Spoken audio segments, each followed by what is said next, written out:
அனைவருக்கும் வணக்கம். மாமியாரும் மருமகளும் பாகம் 33. ரொம்ப சுவாரஸ்யமாக போயிட்டுருக்கிற இந்த கதையோட இந்த பகுதி இன்னுமே சுவாரஸ்யமாக இருக்க பொழுது வாங்க கதைக்குள்ளே போகலாம். அதற்கு பின்னர் அங்கே நடந்தவை சாம்பவியின் மனதில் தீவிரமான கலவரத்தை உண்டு பண்ணிவிட்டது. தோட்டக்கார சுந்தரத்தையும் வேலைக்காரி காந்தாயையும் வீட்டின் எஜமானி அழைப்பதாக கூப்பிட்டு அனுப்பினாள் பகவதி. தலையில் கட்டியிருந்த முண்டாசை உதறி இடுப்பில் கட்டிக்கொண்டு ஓடோடியும் வந்தான் சுந்தரம். சிறு பையனாக இந்த வீட்டிற்கு வேலைக்கு வந்தவன் பெரிய தனக்காரர் காலத்திலிருந்தே தோட்டத்து வேலையை பார்த்து வந்தான். இப்பொழுது நடுவயதை தாண்டி தலை நரைத்து உழைத்து தழும்பேறிய கைகள் உள்ளத்திலே விசுவாசமும் நிறைந்தவனாக அந்த பெரிய தோட்டத்தில் அவனுக்காக கட்டப்பட்டிருந்த சிறு ஓட்டு வீட்டிற்குள் தன் மனைவியுடன் வாழ்ந்து கொண்டிருந்தவன். தன் ஒரே மகளை பக்கத்து கிராமத்தில் கட்டி கொடுத்து விட்டு மீதி நாட்களை தான் இந்த வீட்டிற்கு உழைத்து உயிரை விடுவதென்று தீர்மானித்திருந்தான். சமீப காலத்தில் அவனுக்கு லேசாக காது செவிடாகிவிட்டது உண்மை. வாப்பா சுந்தரம், ஊருக்கு போகணும்னு அம்மா கிட்ட கேட்டியாமே? உரத்த குரலில் பகவதி அதட்டி கேட்டாள். வெற்றிலை காவி ஏறிய பற்கள் தெரிய பவ்யமாக புன்னகைத்தான். என் சம்பந்திக்கு உடம்பு சுகமில்லை, ஒரு நட போது போய் பார்த்துட்டு வந்தா அம்மா கிட்ட கேட்டிருந்தேன். அது சின்ன எஜமான் கல்யாணத்துக்கு முந்தி. இப்போ அம்மா உடம்புக்கு முடியாமல் படுத்து கிடக்கிறாங்களே, நான் எப்படி போக முடியும்? பரவாயில்ல, அவங்க சுகமாகிக்கிட்டு தான் வராங்க, உள்ளவா என்று அழைத்து கொண்டு மரகதத்தின் அறை வாயிலில் அவனை நிற்க வைத்தாள். கதவை அகல திறந்துவிட்டு, மரகதம், தோட்டக்கார சுந்தரம் வந்திருக்கான். 10 நாள் லீவில் அவன் ஊருக்கு போகலான்னு சொன்னியே, அந்த நேரில் உன் வாயால் நீயே சொல்லிடு என்றாள் பகவதி. மரகதம் மெல்ல படுக்கையில் நின்று நிமிர்ந்து உட்கார்ந்தாள். சுந்தரம், பாவம் நீ, எனக்காக உன் சம்மந்தியை கூட போய் பார்க்கவில்லை.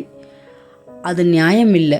ஒரு நட நீயும் உன் பெஞ்சாதியும் ஊருக்கு போய் பார்த்துவிட்டு சீக்கிரம் திரும்பி விடுங்க என்று உத்தரவிட்ட வண்ணம் தலையணை அடியிலிருந்து ஒரு 100 ரூபாய் நோட்டை எடுத்து நீட்டினாள் அவள். நன்றி மிக்கவனாக அவன் அதை குழைந்து கும்பிட்டு போட்டு அந்த பணத்தை வாங்கி கொண்டு வெளியே வந்தான். நடையில் சாம்பவியை பார்த்ததும் தலையை செறிந்து கொண்டு தயக்கத்துடன் நின்றான். ஊருக்கு போயிட்டு வரேங்க, 4 நாளில் திரும்ப வந்துடுவோம். இன்றைக்கி செடிக்கு தண்ணி நிறைய ஊற்றிட்டு போனால் கண்டிப்பாக அது 4 நாளைக்கு நல்லா தாக்கு பிடிக்கும். என் சம்பந்தி உடம்பு ரொம்ப கேவலமாக இருக்குதுன்னு செய்தி வந்துச்சு, அதனால் ரொம்ப கவலையாக இருக்குது. போய் முதல்ல தோட்ட வேலையை சீக்கிரம் கவனி. பகவதி உரத்த குரலில் அதட்ட அவன் ஒரு கும்பிட்டு போட்டபடி பின்பக்கம் மறைந்து விட்டான்.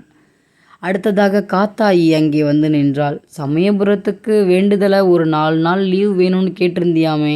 பகவதி அதட்டினாள். அடுத்த கிராமத்தில் என் பெண்ணை கட்டி கொடுத்துருக்கேன். மகன் திருச்சியில் வேலை பார்க்குறான். குடும்பத்தோடு சேர்ந்து சமயபுரம் போவதாக வேண்டுதல். அதான் நெருந்திக்கிட்டு 4 வருஷத்துக்கு மேலே ஆச்சு.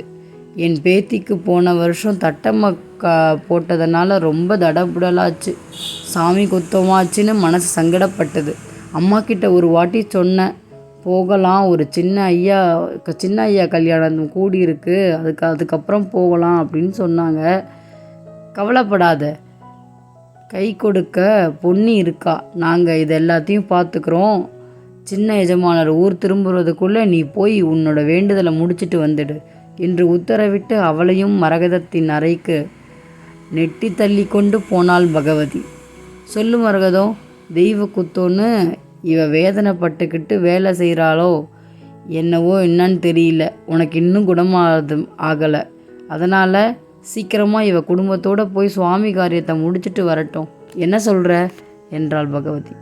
பகவதி, நீ சொல்கிறது தான் சரி, இன்னைக்கு பகலில் இவ புறப்பட்டு போகட்டும் என்று புன்னகைத்து விட்டு மறுபடி தன் தலையிலிருந்து மெல்ல துழவி ஒரு 100 ரூபாய் நோட்டை எடுத்து நீட்டினாள். நன்றி உணர்வில் தடுமாறி போனாள் காத்தாயி.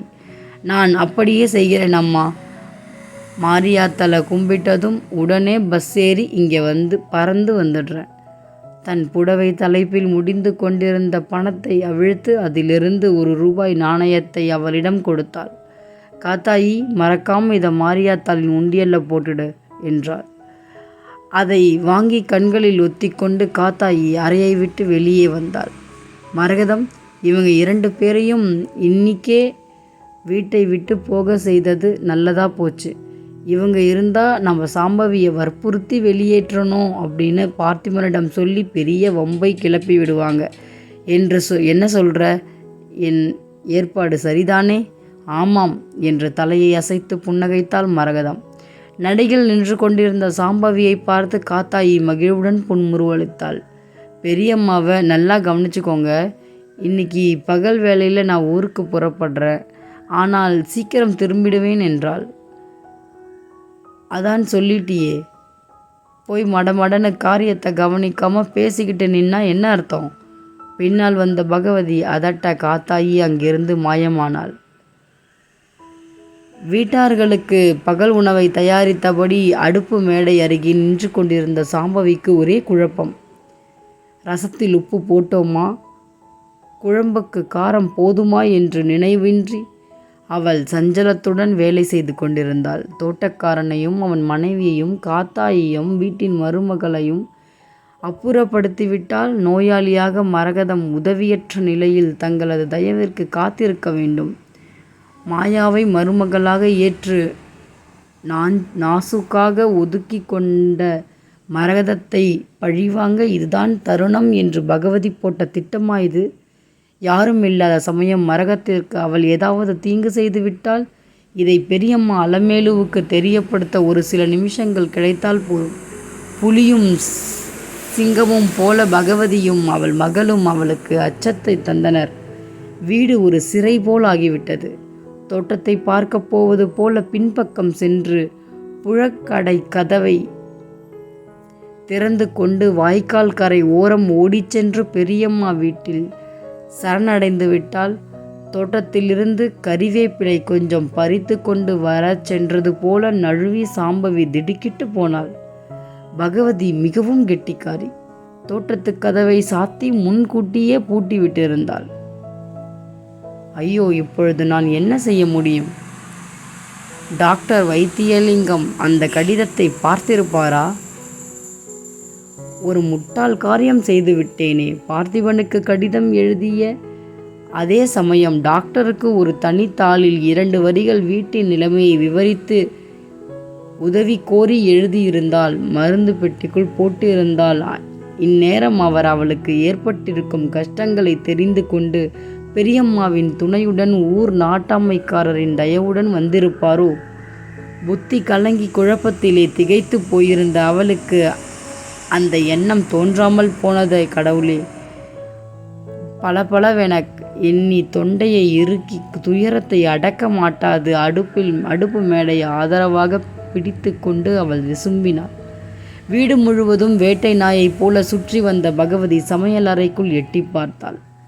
ஆமாம், சமைச்சு முடிச்சுட்டு உன் சாமான்களை எடுத்து பெட்டியில் தயாராக வச்சிருக்கிறதுக்கு பதிலாக ஏன் இப்படி ஒப்பாரி வைக்கிற? ஏற்கனவே உன் யோகத்தால் இந்த வீடும் குடும்பமும் அழ ஆரம்பிச்சிருச்சு. இங்கே யாரும் உருப்பட மாட்டாங்க. மரகதத்தின் காதிலே பட்டா அவ கத்துவா. கண்ணை தொடச்சிக்கிட்டு வேலையை பாரு என்று உருமினாள். கோபத்துடன் சாம்பவி அவளை திரும்பி பார்த்தாள். இந்த மாமியார் கொடுத்த இடத்தில் வீட்டுக்கு விருந்தாளியாக வந்த இந்த அம்மா எல்லாரையும் எப்படி ஆட்டி படைக்கிறாங்க? இது போன்ற ஒரு விவகாரம் வேறு எந்த வீட்டிலாவது நடக்க முடியுமா? என்னடி, நான் பேசிக்கிட்டே இருக்கேன், நீ அப்படியே சமைச்சு போய் நிற்கிற? போ, சொன்னதை சீக்கிரம் செஞ்சு முடி, கோபத்துடன் கத்தினாள் பகவதி. தன் அறைக்குள்ளே சென்ற சாம்பவி ஏற்கனவே தயாரித்து வைத்திருந்த அந்த சிறு தகர பெட்டியை எடுத்து மறுபடி சீர் செய்தாள். வீட்டிற்கு போனதும் முதல் வேலையா பெரியம்மாவுக்கு ஒரு தந்தி அடிக்க வேண்டும். தந்தியில் விவரமாக ஒன்றும் சொல்ல முடியாதே. கடிதம் எழுதி மருதபாலில் போட வேண்டும். டாக்டர் வைத்தியலிங்கத்திற்கு கடிதம் போட வேண்டும். பெரியம்மாவுக்கு அவரும் உடனே வந்து மாமியாரை கவனிக்காவிடில் நிலைமை மோசமாகிவிடும். இந்த பாவிகள் மரகதத்தை கண்டிப்பாக கொன்று விடுவாள். பலவும் தனக்குள்ளே எண்ணி வேதனையில் உழன்றினாள். மாலை பொழுது மங்கி கொண்டு வந்த வேலை மரகதம் தன் மருமகளுக்கு சொல்லி அனுப்பினாள். இரவு சாப்பாடு தயாரிப்பது பற்றி நீ கவலைப்பட வேண்டாம். இவங்க இருவரும் கவனிச்சுக்குவாங்க. நீ ஊருக்கு புறப்பட வேண்டிய நேரம் இது. உனக்கு தேவையான பணத்தை பொன்னியிடம் கொடுத்திருக்கிறேன். முதலில் உன் பெட்டியை இங்கே கொண்டு வந்து திறந்து எனக்கு காட்டணும் என்றாள். அவமானத்தில் உடல் குன்றி போனாள். அவள் அந்த வீட்டின் எஜமானி. அவளுக்கு வீட்டு வேலைக்காரி பொன்னி பயண வசதி செய்ய போகிறாள். வழி செலவுக்கு காசுக்கு அவளிடம் சாம்பவி கையேந்த வேண்டும். வீட்டிலிருந்து புறப்பட்டு போகிற அவள் திருடி எதையாவது பெட்டிக்குள் மறைத்து எடுத்து கொண்டு போய்விடக்கூடும் என்பது மாமியாரின் மட்டமான அபிப்பிராயம். என்ன கொடுமை இது! பெட்டியை தூக்கி கொண்டு வந்து மரகதத்தின் அறையில் கிடந்த மேஜை மீது வைத்தாள் சாம்பவி. மரகதம் நிமிர்ந்து எழுந்து உட்கார்ந்து கொண்டு மருமகளை மிகவும் வெறுப்போடு பார்த்தாள். மீனோ மேஷம் பார்த்துக்கிட்டு நிற்பானேன். பெட்டியை திறந்து அதில் உள்ளதை எல்லாம் எடுத்து பக்கத்தில் போய் பார்க்கலாம் என்று சீறினாள். ஆமாம், வீட்டை விட்டுத்தான் போகிறோமே, யார் கவனிக்க போகிறாங்க? வெள்ளி சாமான்கள் சிலதை எடுத்து பெட்டிக்குள் போட்டுவிட்டு போயிட்டா பிறகு எங்கள் மேலே தானே பழி வரும். பகவதி ஏளனமாக சிரித்தாள். தன் பிறந்த வீட்டிலிருந்து கொண்டு வந்த சேலைகள், ரவிக்கைகள் முதலியவற்றை எடுத்து மேஜை மீது வைத்தாள். கழுத்தில் மஞ்சள் கயிற்றில் தொங்கிய தாலியையும் பிறந்த வீட்டில் அவளுக்கு போட்டிருந்த ஒரு ஜோடி தங்க வளையலையும் பெரியம்மாவின் பரிசாக கொடுக்கப்பட்ட தங்க சங்கிலியையும் காட்டிவிட்டு, இவைகளுடன் தான் நான் ஊருக்கு போகிறேன். இந்த தாலியை தவிர இங்கிருந்து நான் ஒரு துரும்பை கூட எடுத்து போகவில்லை என்று விக்கினாள். போகும்பொழுது எதுக்கு அழணும்? போய் தொலை, என்னை பிடிச்ச பீடை விட்டதுன்னு நிம்மதியாக நான் இன்னைக்கு தூங்குவேன் என்று கசப்பாக பேசிய மரகதம், பொன்னி, வாடகைக்கு ஒரு மாட்டு வண்டி கொண்டு வந்திருக்க இல்லையா, இவ பெட்டி அதில் கொண்டு போய் வை. பஸ்ஸு பயணத்திற்கு நீயே டிக்கெட் எடு. ரயிலில் ஏறிவிட்ட பிறகு கை செலவுக்கு ஒரு 10 ரூபாய் கையில் கொடு, போதும். மெட்ராஸில் போய் இறங்கியதும் ஒரு ஆட்டோ வச்சுக்கிட்டு வீட்டுக்கு போகட்டும். அங்கே போனதும் இவன் நமக்கு 8 ஊர் சங்கதி சொல்லி தருவா. அவள் அத்தனை ஜாலைக்காரி என்றாள். அத்தை என்று தழுதழுத்த சாம்பவியை பார்க்க மனமில்லாது முகத்தை திருப்பிக் கொண்டாள் மரகதம். நேரமாச்சுமா, கிளம்புங்க என்று வீட்டு வேலைக்காரி பொன்னி அவளை அதட்டிய பொழுது சாம்பவி மிகவும் அதிர்ந்து போனாள். சும்மாவே சாம்பவி வீட்டுக்கு போயிடுவாளா? அதுக்கு நடுவில் ஏதாவது நடக்குமா? டாக்டர் அந்த சீட்டை பார்த்துருப்பாங்களா? இல்லை இவங்களரும் சேர்ந்து மரகதத்தை என்ன பண்ண போகிறாங்க? இது எல்லா கொஷினுக்குமே ஆன்சர் கிடைக்க போகுது. இன்றைக்கி சாயந்தரம் 4 மணிக்கு பாகம் 34 எபிசோடு வரப்போகுது. ஸோ சப்ஸ்கிரைப் பண்ணி வச்சுக்கோங்க, பெல் பட்டன் ப்ரெஸ் பண்ணி வச்சுக்கோங்க. சாயந்தரம் 4 மணிக்கு நான் உங்களை சந்திக்கிறேன். அதுக்கு முன்னாடி இந்த சேனலில் ஹைப் பண்ணணும் விருப்பப்பட்டீங்கன்னா ஹைப் பண்ணுங்கள்.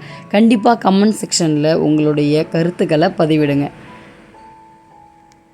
நன்றி. இந்த சேனலை பற்றின ஏதாவது கருத்துக்கள் ஏதாவது இருந்ததுன்னா கண்டிப்பாக கமெண்ட் பண்ணுங்கள்.